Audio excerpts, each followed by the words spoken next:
ఇది ఒక ఐక్య పోరాటాల ద్వారానే ఇది సాధ్యమైంది. ఎందుకంటే గత ప్రభుత్వాలు నిజంగా ఆ రోజు 55 రోజులు సమ్మె చేస్తే 46 మంది చనిపోయారు. వారు చనిపోతే విధంగా ప్రభుత్వాలు చాలా నిరంకుశత్వంగా మరి ఎక్కడ చెల్లించకుండా చనిపోతే చనిపోని మా నియంతృత్వం మట్టనే ఉంటుందని చెప్పేసి నిమ్మకు నీరెత్తినట్లుగా వ్యవహరించారు. దానికి కార్మిక లోకం యావత్ తెలంగాణ ప్రజలు వారి సరియైన గుణపాఠం చెప్పారు. మరి తెలంగాణ రాష్ట్రం ఏర్పడిన తర్వాత తెలంగాణ రాష్ట్రంలో మనకు ఆత్మగౌరవంగా బతుకుదాం అనుకున్నాం.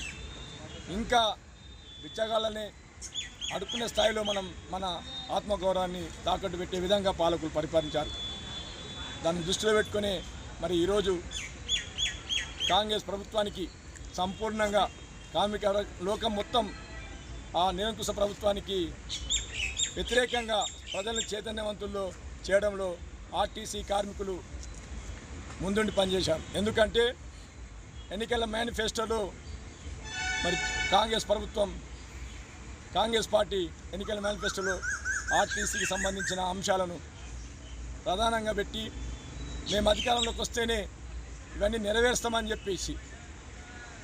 చెప్పి 3 ఏళ్ళైనా ఏది నెరవేర్చకపోవడం వల్లనే మేము సమ్మె నోటీస్ ఇచ్చి మరి న్యాయబద్ధంగా సమ్మెలోకి పోయాం. కానీ ఇక్కడున్న మేనేజ్మెంటు అధికారులు ప్రభుత్వానికి పక్కదో పట్టించి ఇది సమ్మె ఇల్లీగల్ సమ్మె అని చెప్పేసి బుకాయించి మరి ఈ సమ్మెను 3 రోజులు కొనసాగించడానికి అధికారులే కారణమని ఒక సందర్భంగా మరి ముఖ్యమంత్రి గారు అంటున్నారు. మరి నిజమా కాదా అనేది మనం కాలం నిర్ణయిస్తుంది. అదేవిధంగా మరి నా ప్రాణత్యాగంతోనైనా మా సమస్య పరిష్కారం కావాలి, ఇదే నా ప్రాణత్యాగం లాస్ట్ కావాలని చెప్పేసి మరి శంకర్ గౌడ్ గారు మరణించడం జరిగింది. ఎప్పుడైతే శంకర్ గౌడ్ గారు మరణించారో ప్రభుత్వ యంత్రాంగం మొత్తం చెల్లించిపోయింది. భయభ్రాంతులకు గురైనరు యావత్ తెలంగాణ ప్రజలు.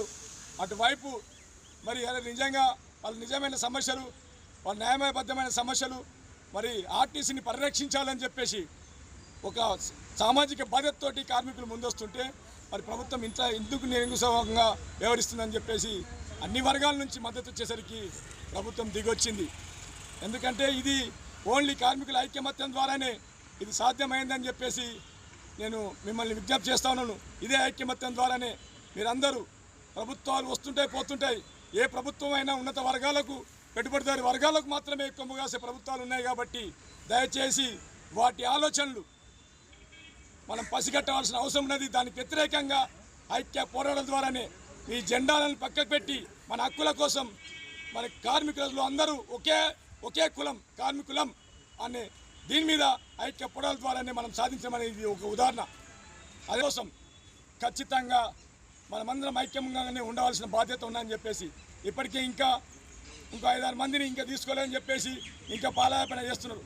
ఖచ్చితంగా మళ్ళీ చెప్తున్నాం, వారిని తీసుకోకపోతే డిపో బంద్ చేస్తామని చెప్పేసి హెచ్చరిస్తూ ఉన్నాం అధికారులకు. ఖచ్చితంగా వారిని ముందు పనిలోకి తీసుకుంటేనే బస్సులు నడుపుతాం. మీరు హామీ ఇచ్చింది కాబట్టి బస్సులు నడుస్తున్నాయి. బస్సులు నచ్చినంత మాత్రం వాళ్ళకి తీసుకోకపోతే రేపే బంద్ పెడతామని చెప్పేసి ఈ సందర్భంగా ఈ కార్మికుల పక్షంగా వాళ్ళకి హెచ్చరిస్తూ ఉన్నాం. ఖచ్చితంగా తీసుకుంటారని మాకు విశ్వాసం ఉన్నది. ఎందుకంటే వారు సమ్మెలో వాళ్ళు భాగస్వామ్యం, వాళ్ళను సపరేట్ చేసి చేయడం అనేది కరెక్ట్ కాదు. వారి కడుపు మీద కొట్టడం అయితే కరెక్ట్ కాదు. కాబట్టి దయచేసి ఇక్కడున్న డిఎం గారు కానివ్వండి, మిగతా అధికారులు కానివ్వండి, సానుకూల స్పందించి వాళ్ళని ఇమ్మీడియట్గా పనిలోకి తీసుకోవాలి.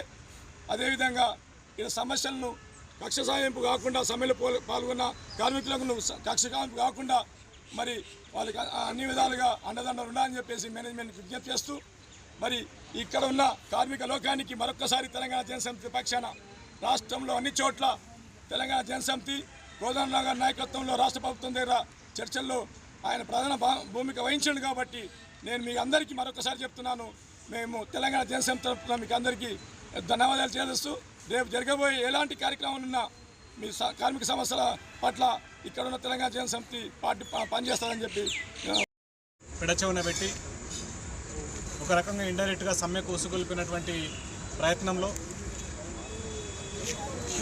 అందరూ కూడా ఏకతాటి మీదకి వచ్చి వాళ్ళ యొక్క న్యాయబద్ధమైన డిమాండ్లకు వాళ్ళ యొక్క సమ్మెకి పూర్తి మద్దతు భారతీయ జనతా పార్టీ తరఫున ప్రకటించిన విషయం అందరికీ తెలిసింది.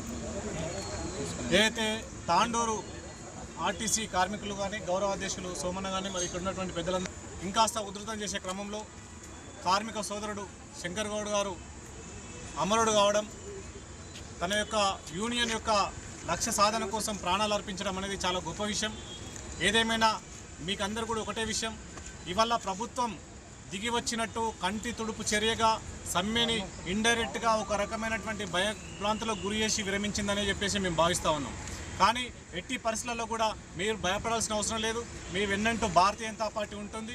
ఖచ్చితంగా మీ న్యాయబద్ధమైనటువంటి కోరికలు డిమాండ్లు ఏవైతున్నాయో అవి పూర్తిగా నెరవేరేంత వరకు కూడా అవసరమైతే మరోసారి మళ్ళీ సమ్మెకు మీరు ముందుకొచ్చినా పూర్తి సహాయ సహకారాలు అందిస్తామని చెప్పేసి మేము భారతీయ జనతా పార్టీ తరఫున మీకు భరోసానిస్తూ ఉన్నాం. ఖచ్చితంగా రాబో రోజుల్లో మీరైతే గతంలో ఎన్నికల సమయంలో అనేక వాగ్దానాలు చేసి అధికారంలోకి వచ్చినటువంటి కాంగ్రెస్ పార్టీ మీ యొక్క కోరికల్ని, మీ యొక్క డిమాండ్లని, మీ యొక్క అవసరాలని పెడచెవిన పెట్టి మళ్ళీ అధికారంలో ఉండి పబ్బం గడుపుకునేటువంటి ప్రయత్నం చేస్తుంది తప్ప ఎక్కడ కూడా గతంలో కూడా కేసీఆర్ హయాంలో కూడా అనేక రకాల ఉద్యమాలు చేసి ప్రాణాలు అర్పించి వాళ్ళ యొక్క ఆర్టీసీ కార్మికుల కుటుంబాలు రోడ్లో బయటపడ్డటువంటి పరిస్థితి మనం చూసినాం. ఇవాళ కూడా మళ్ళీ అదే పరిస్థితికి వచ్చి ఈరోజు మనం అన్ని ఎజెండాలు పక్కన పెట్టుకొని ఒక సమిష్టి ఉద్యమం నిర్మాణం చేసుకొని ఆ ఉద్యమం ద్వారా సాధించుకున్నటువంటి ఈ తెలంగాణ లోపల మళ్ళీ కార్మిక లోకమంతా కూడా ఈరోజు ప్రాణాలు అర్పించేటటువంటి దయనీయమైన పరిస్థితికి ఈరోజు ఖచ్చితంగా ముఖ్యమైనటువంటి పాత్ర ఇవాళ పాలకులదే అని చెప్పేసి మేము భావిస్తూ ఉన్నాం. కాబట్టి ఖచ్చితంగా ఈ తెలంగాణ రాష్ట్రాన్ని సాధించుకోవడం లోపల మేజర్ రోల్ ఈ యొక్క కార్మిక లోకాన్ని ఉంది. కాబట్టి వీళ్ళందరూ కూడా కనీస అవసరాలు తీర్చే బాధ్యత మనందరిపైన ఉంది. కాబట్టి ఒక రాజకీయ పక్షంగా మేము ఖచ్చితంగా అన్ని రకాలుగా మీ యొక్క కోరికలు నెరవేర్చేంత వరకు కూడా మేము ఖచ్చితంగా వెన్నంటి ఉంటాం. రాబో రోజుల లోపల కూడా ఖచ్చితంగా ఎక్కడ కూడా మీరు భయానికో లేకుంటే మా ఉద్యోగాల లోపల లేక తొలగిస్తామనో లేకుంటే ఇతరత్ర ఇండైరెక్ట్గా వస్తున్నటువంటి ఒత్తిడిని మేము అర్థం చేసుకుంటాం.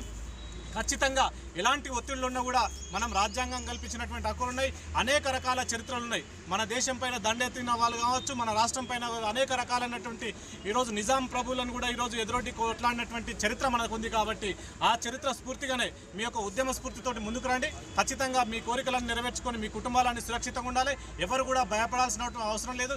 ఎవరు కూడా మనోభావాలు గురి చేసుకుని అనేక రకాలైన ఇబ్బందులకు భయభ్రాంతులకు గురై మీ ప్రాణాలు తీసుకోవద్దని చెప్పేసి మీకు మరోసారి మీకు ఖచ్చితంగా ఆ రకమైనటువంటి భరోసాను ఇస్తా ఉన్నాం.